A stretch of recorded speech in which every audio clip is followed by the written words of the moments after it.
Hi everyone, Ashish Kyal here, and this is a very quick update about markets from Wave Strategy Advisors। और यहाँ पर मैं आपको बताना चाहता हूँ दोस्तों, अगर आप ट्रेड करते हैं, स्पेशली ऑप्शंस को बाय करते हैं, लास्ट 6 से 7 दिन या 7 से 8 दिन में निफ्टी में देखा होगा कि कहीं पे गया ही नहीं है।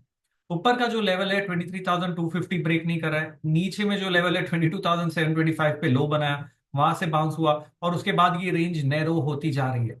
और ऐसे नैरो रेंज में अगर आप ऑप्शन बायर है तो पैसा नहीं बनेगा, क्योंकि रेंज नैरो है। अनलेस आप इंट्राडे स्कैल्पिंग ट्रेड निकाल रहे बेसिस ऑफ द लेवल्स जो मैं मॉर्निंग में ट्वीट कर रहा हूं, अगर आप वो लेवल्स देख रहे हैं तो फिर भी शायद आप इंट्राडे स्कैल्पिंग के बेसिस पे पैसा बना सकते हैं। लेकिन इस मार्केट में अगर आपको ट्रेड करना है तो आपको संभलना होगा, क्योंकि यहां पर रेंज बहुत नैरो हो चुकी है और ब्रेकआउट आना अभी अवेटेड है।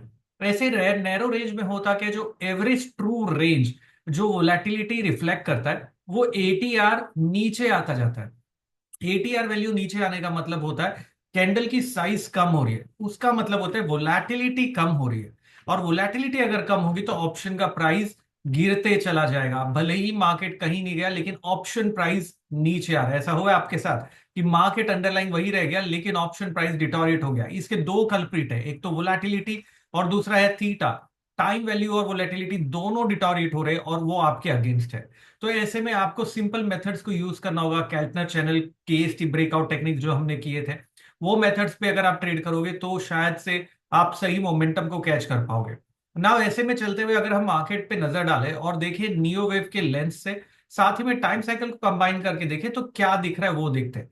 आगे बढ़ने के पहले मैं चाहूंगा कि अगर ये शॉर्ट वीडियोस जो मैं बना रहा हूँ आपको पसंद आ रहे हैं तो नीचे कमेंट डालिए, लाइक करिए, रीट्वीट करिए, शेयर करिए। तो मुझे पता रहेगा कि ये शॉर्ट वीडियोस जो नॉलेज शेयरिंग सेशन है वो आपको पसंद आ रहा है और मैं ये कंटिन्यू रखूंगा। तो बहुत ही क्विकली मैं यहाँ पर अगर ये चार्ट शेयर करता हूँ आप लोगों के सामने, और आप अगर इसे देख पा रहे, ये है निफ्टी का डेली टाइम फ्रेम चार्ट, जहां पर हमने मार्क कर रखा है वेव ए नीचे आया, बी जो था इधर इचिमोको क्लाउड। क्या क्या चीज है इस चार्ट के ऊपर? टाइम साइकिल है, इचिमोको क्लाउड है, नियो वेव काउंट्स है। ये तीन सबसे ज्यादा इंपॉर्टेंट चीजें आप इस चार्ट पे देख सकते हो। तो ये जो वेव ए आया इसने लो बनाया ये टाइम साइकिल जोन के पास में, बाउंस बैक हुआ, बी बना। जो वेव ई आया इसने भी लो बनाया है टाइम साइकिल जोन के पास में, बाउंस बैक हुआ, यहां पर क्लाउड के पास आया, और फिर हम इस इंपॉर्टेंट लेवल पे आ चुके हैं।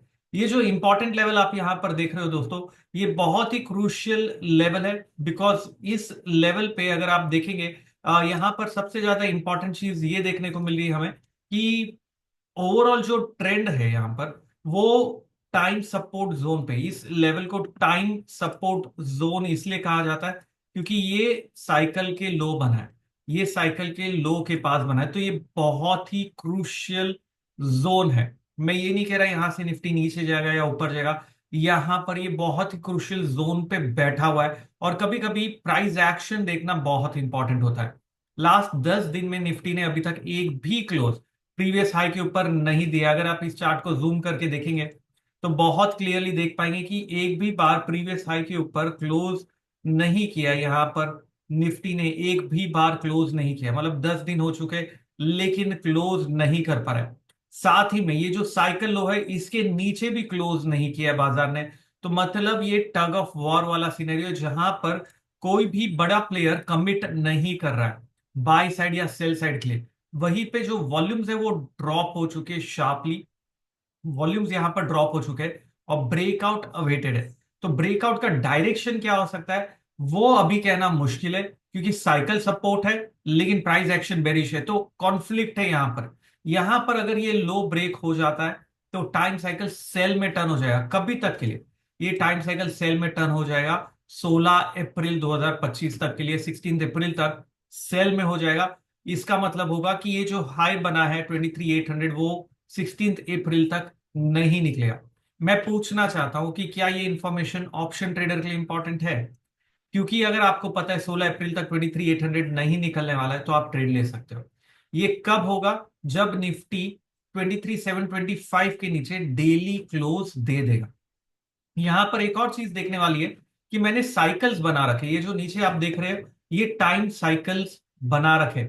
ये टाइम साइकिल के हिसाब से अगर आप देखोगे, ये जो फर्स्ट जोन है, first phase of the market होता है, first phase of the cycle होता है, वहां पर तक बाइंग इमर्ज होने की पॉसिबिलिटी रहती है। तो अभी फिलहाल 3 मार्च तक का टाइम है मार्केट्स के पास, अगर बाई इमर्ज करना है तो। अगर बाई इमर्ज नहीं कर पाया ये जोन तक और ये ट्रेंड लाइन को नहीं ब्रेक कर पाया, तो नीचे का ट्रेंड कंटिन्यूड रह सकता है 16 अप्रैल तक, ये डेट के हिसाब से। अगर मैं यहीं पे 1 आवर टाइम फ्रेम चार्ट पे आता हूं और इचिमोको क्लाउड को अप्लाई करता हूं, इससे क्या बेनिफिट होता है। यहां पर देखिए गैन लेवल से इचिमोको क्लाउड है। प्राइजेस अगर क्लाउड के नीचे जा रहे हैं तो हम कहते हैं वेव कंप्लीट होता है। तो उस क्लाउड्स के नीचे और ऊपर जाने से हमारे वेव पैटर्न्स में क्लैरिटी मिलती है। अभी हुआ कैसे कि इस क्लाउड के नीचे गया तो पूरा वेव ए बना, जो आप ये देख सकते हो। क्लाउड के ऊपर गया, बी बना, सी आया, डी आया, ई आया। ये शायद एफ मैंने इसलिए कंप्लीट नहीं किया था, एफ यूजुअली इसे मिमिक करता है टाइम वाइज, लेकिन उसने नहीं किया, तो गुंजाइश थी कि एफ शायद कंप्लीट नहीं हुआ हो और नीचे का जो मूव है वो बी ऑफ एफ है। लेकिन हो क्या गया, बी ऑफ एफ को कंप्लीट होते होते नियरली इस बी वेव का टाइम उसने ले लिया है। तो यहां पर अभी मैं बहुत ही क्लोजली ट्रैक कर रहा हूं कि एक ब्रेक डाउन या ब्रेक आउट आने ही वाला है और ट्रेंडिंग मूव इमर्ज होने वाला है। तो अगर आप ऑप्शन सेलर है तो आपको वेट करना होगा, अगर आप ऑप्शन बायर है तो वेट करना होगा। यहां पर जो भी मूवमेंट आएगा वो डायरेक्टली गैप के साथ आएगा, और गैप के साथ आपको वेट करना है 1 आवर के लिए। 1 आवर अगर क्लोज करती है कैंडल और गैप सस्टेन करता है तो आपको कंफर्मेशन मिल जाएगा कि इस डायरेक्शन में ब्रेकआउट या ब्रेक डाउन आ रहा है। तो यहां पर ऊपर का जो लेवल मैं बहुत क्लोजली शॉर्ट टर्म के लिहाज से ट्रैक कर रहा हूं वो 23,050 है। मुझे उसके ऊपर आवरली क्लोज चाहिए। और नीचे में जो मैं ट्रैक कर रहा हूं वो 22,725 है, उसके नीचे आवरली क्लोज चाहिए।